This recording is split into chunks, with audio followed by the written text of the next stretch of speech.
Greetings, you wonderful people. I'd like to take you on a short but very interesting journey to the wonderful Ogmore Castle, which came up in conversation recently.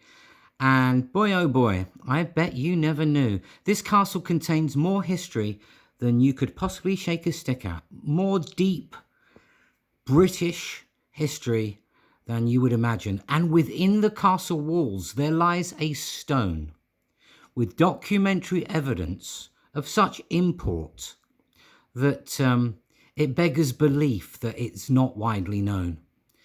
I would guess there are maybe 600, maybe 1,200 people across the entire British Isles which know of the significance of the castle and the stone which lies within its walls. So, Ogmore Castle, this wonderful place, what people are saying, it's a stunning castle ruins. Wait till you see what it really contains. So it's in Glamorgan in South Wales, just south of Bridgend. So let's increase the size of this picture. Just bear with me a minute as I do that. So let's get a full view of this. I'm going to scroll through the pictures. Now, I was after the stone. I wanted to see what it looked like. So I went on this tourist site and I started to scroll through. And I thought they must have various views of the stone. And as you can see, there was a wedding and there's the crossing the river. And there's horses and there's the entrance to the castle and a bench and the castle walls, the river, the Iweni River, which contains a rich history itself. And some horses, and I think he's a teacher by the looks of it or something. And there's the walls again. Where's the stone? Oh, there's some information about the castle and the castle walls, the stones across the river. And as you can see, sadly, don't give up. Please don't get bored. I hope I'm not boring you.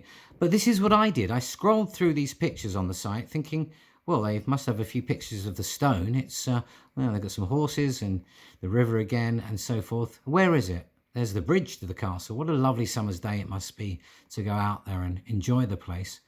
Where is it? There's some swans, of course. Yes, the lovely swans. Hello, swans. How are you? Yes, I'm fine. Oh, goodness. So, yes, it must be here, surely. Please. No? There's swans again. Having a lovely time, the foresty bit, and there's some chickens and the walls and the cottage nearby. That's a lovely place to live, and a horse. And please, it must be here, surely, a horse. And the kids had now here's what I want, this stone. Right, now let me show you something. Let me show you what I'd like to show you here. Now this was in the 90s. This chap here is Alan Wilson. He should be Sir Alan Wilson. He's one of the most fabulous, my favourite historian of all time. He took this Canadian chap, I think he was, up to Ogmore Castle. He says, you've got to come and see some documentary evidence. This castle and its contents contain some very important artefacts. And off they went. So here it is. Here's the stone. There's a better picture of it. And Alan explains what was written on this stone.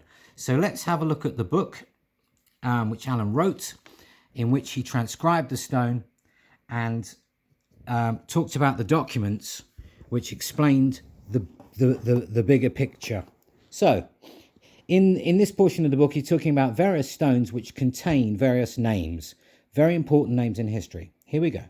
At Ogmore Castle were the armies of Arthur II. That's the famous Arthur. There was, well, they're all famous, but the most famous in history is Arthur II, the one with the round table.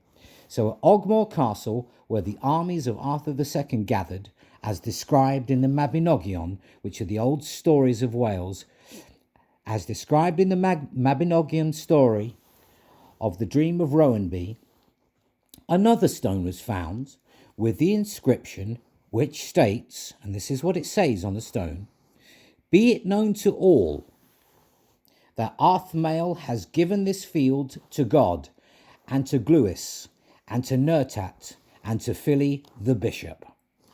So these figures received the king's gifts. These are these same names, Glewis and Nertat, appear which are on the Con Berlin stone at Margam. So there's another stone with their names on. And the word name, Philly, is on a stone at Merthyr Tydfil. So these are real figures who are inscribed on other stones across southern Wales. Now, most important, however, is the name of the king granting the land. For Arthmael was the popular Glamorgan form of Arthur. And as you may or may not know, Arthur was the king of Glamorgan. Yes, Arthur of the Round Table. So here we have in Ogmore Castle an incredible piece of history. Did you know that? No, I guess you didn't. So this history is almost being completely forgotten. If you didn't know this and people didn't make this known, this wonderful piece of history would simply wither until all these inscribed letters were rained away and forgotten. And the books that this man had written, maybe nobody would bother to read them, and this would all be forgotten. But now you know what lies at Ogmore Castle. I hope you enjoyed that.